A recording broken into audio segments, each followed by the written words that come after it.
As announced the other day, Paramount Television Studios is shutting down. Oh, The massive cuts. So this is coming from Deadline posted the article, but I'm reading from IGN. Today, Paramount Television Studios president Nicole Clemens announced that the division will be shutting down by the end of the week via a memo. Damn, they said we getting it out. We ain't even waiting. We getting rid of it now.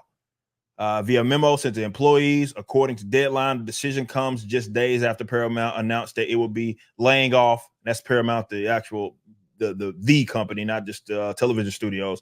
It's laying off 15% of its employees based out of the U.S. They said this has been a challenging and transformative time for the entertainment or the entire industry, and sadly, our studio is not immune. Over the past 11 years, PTVS has weathered seemingly insurmountable obstacles, some of those being self-imposed, by the way. Sorry, can we just... Go ahead. It is a trying fucking time because you're making shit. You are the fucking architects of your downfall. Nothing else. It isn't an economic downturn. It isn't a shift from anything else. It's a fucking bunch of dog shit content that nobody wants to see, so they have sourced their entertainment elsewhere. Your own fucking fault, your own worst enemy. It's your own problem. Fuckity bye. You put that down, or you put that perfectly, because I'm trying to see, because thinking about all they had, as far as the television is concerned, Paramount Television. What all? I know they did. Did they do Reacher? Yeah. So they did that. What else do they have? The good stuff will find a new home. Well, obviously, you know, sure. The good stuff will find a new home. It's the dog shit. Yeah, it's the dog shit. It's the fucking dog shit which has dragged everything down. But the good stuff that they're did that? You did that, did you? Oh, that's good stuff. Yeah, guess what? That is also the vast minority, right? That's of anything that's out there. Yeah, and you know, I want to be clear here. They suffer from the same problem that they did have Halo, huh? Fuck. So Halo, by the way, which was commissioned for 2 seasons before production had even begun. Yeah. That had the most disastrous first season, but they'd already contracted for 2.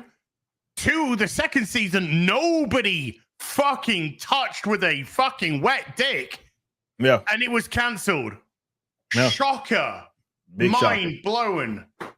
Big shocker. But yeah, it's an interesting conversation to have, or it's one worth having, because they're not the only ones that are going to struggle. They're trying to find themselves, or rather their footing, because they streaming, and it's not working out for not just them, but for all these other cats. It's not really one that makes sense economically. And when you compound that with putting out material that nobody cares about, nobody wants to watch, well, these are the issues that you have.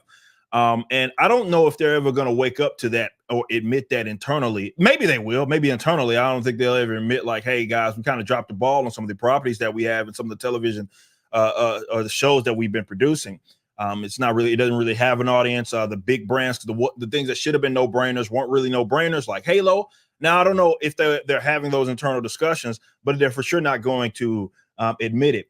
This is why it is still, to me, baffling. And I guess that never came about, or I don't know if it still is on the table. But, we talked about it on the show that there were talks about there being a kind of collaborative effort or a merger of both Warner and Paramount. Yes. Again, I don't know how that would work, because both of them are in it. I mean, I think Paramount, company, not the television studio, the company, I think long-term debt is like $18 billion. Like, they are in the fucking hole by a long shot, right? It's almost like the United States government in terms of how much they have, or they're spending that they don't have. So I didn't know how that was going to work. I didn't know how that was going to happen. But you did kind of get a feel that they were going to have to make an adjustment either way. And here is one of them, out of actually 2 of them being mentioned, because, they had to lay off 15%, or they are laying off 15% of their employees that are based out of the U.S. And it's just not an audience for the material that they're making.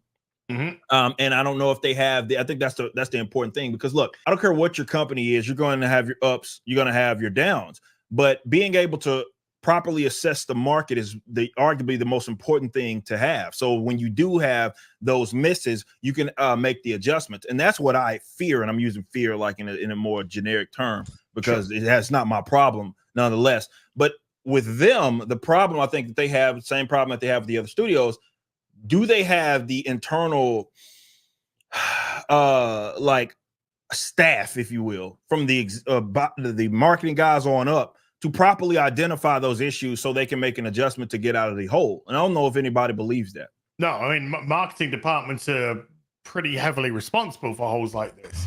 That's a good point. Absolutely. Yeah. Great point. So marketing departments are the guys that say that they're the focal point of contact. So they're the point of contact that goes to the executive and goes, oh yeah, do you know what the fucking thing is right now? Oh, it's fucking woke. That's the thing. Oh yeah, everyone's fucking getting it. Straight white men? No, they're fucking gone. What you need is effeminate gay black men. You need fucking women who, of course, are dominating over men at every. And they go, oh, and the execs go, oh, okay, well, I know fuck all about TV and film because I got through the same methodology that you did, the same education system that you did, the same indoctrination clinics that you came from. So you must be right. So yeah, let's green light Halo. No brainer. Do you watch Forward Unto Dawn, Eric? You seen that? The fan-made Halo film. Oh yeah. Fucking great stuff. Okay. This is a no-brainer. A fan made a wonderful movie. About cadets. Not even fucking Master Chief. He came in it towards the end. About cadets. This is, oh my god! But we're gonna get Master Chief for a whole fucking series. Fuck yeah, this is great. All right, what do you want us to do? Well, first of all, I want you to not touch a single fucking bit of Halo. I don't want you to play a game. I don't want you to read a book. I don't want you to fucking read a comic. I don't want you to do anything. I want you to come into this series knowing fuck all about Halo, about John, about the Spartans, about anything. You're going to come in fucking blind, and we're going to make a series that is what do they call them now? Like lore adjacent. Yeah. So first episode, Master Chief takes his fucking helmet off. Who the fuck do you think you are? Some guy doing a Starfield rant turning it. Fucking not taking these things off. You know, who the fuck do you think you are? No, you keep that shit on, you dumb fuck. Yes. Oh, well, how can we tell if he's emoting if he has his helmet on? My fucking bad. I thought he was a fucking actor. And then you go, why? Why did this fail? Why did this fail miserably? Why did we take all the things which are absolute gold, absolute fucking money? Why have we taken all these things and then just fucking shat all over them, gone antithetical to the lore, gone antithetical to the fan base, gone antithetical to the universes, the characterizations, and failed misery? How on earth did that not make money? Oh, shut the fuck up. It's baffling, man. One of the biggest, if not the biggest, I mean, as far as being recognizable in the modern sense, so I'm not including like the Marios of the world, is Halo, right? And you have to go out of your way to screw that up. I mean, I guess I can say the same thing about the Star Wars, and speaking of Paramount, Star Trek, how they managed to fuck that up as well. Like, it's baffling because you look at it from the fan perspective and you're like, this is a fucking layup, right? You're a breakaway. You stolen the ball. You've broken away. There's nobody behind you, right? There's nobody LeBron's not behind you, going to chase down the block. You have a wide open bucket and somehow you airball.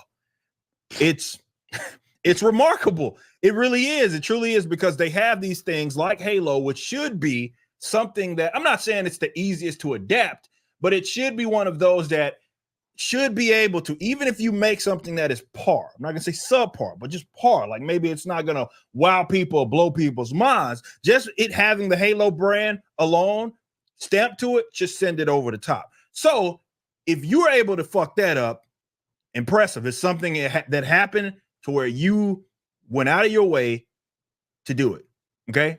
And that's the part that I don't think there's any sort of self-awareness, where they're like, hey, man, there's no fans for this. We're making this for an audience that doesn't really exist. We're taking properties that do already have baked in fan bases, and we somehow cannot appeal to them, which I don't understand that. You inherit it, right? You didn't create it. You inherited this that already you don't have any work to do, right? It's different to create characters on your own, bring them up, and yeah, they might have their original properties. But when you have like a Trek, and when you have like a Halo, the work's already been done for you. It's there. It's not much that you need to do. Just get some people that actually care about it, that can give you an adaptation that will get people invested. But that's not what happens. Somehow they're able to turn. No, I mean, I can't even say that they're appealing to an audience like a normie audience. They're not appealing to anybody, right? It's not like normies were like, Halo's the greatest fucking thing in the world, and they came out in droves and they shut us up. No, they didn't go support it either. No. So you didn't get the diehards, the people that are already into this shit or at least familiar with Halo, and you didn't get the guys that actually, you know, hey, I don't know, just looking on various TV shows or platforms and trying to find something to watch. Hey, there's this guy with this cool helmet. Let me go check this out. And they have no frame of reference. What helmet? They're not into it either. Helmet? What helmet? True. That's true. He's not fucking wearing it. He's too busy fucking showing his ass and bending over and going, oh, I'm John Spartan. Take me at the fucking wrong one. That's true. Good point. You know, it's not even good sci-fi. Yeah. It's fucking shite. Thanks for watching. Be sure to head over to rippaverse.com to check out our comic book company. We have books, plenty of merchandise, and even some glorious animations from Rippaverse Studios.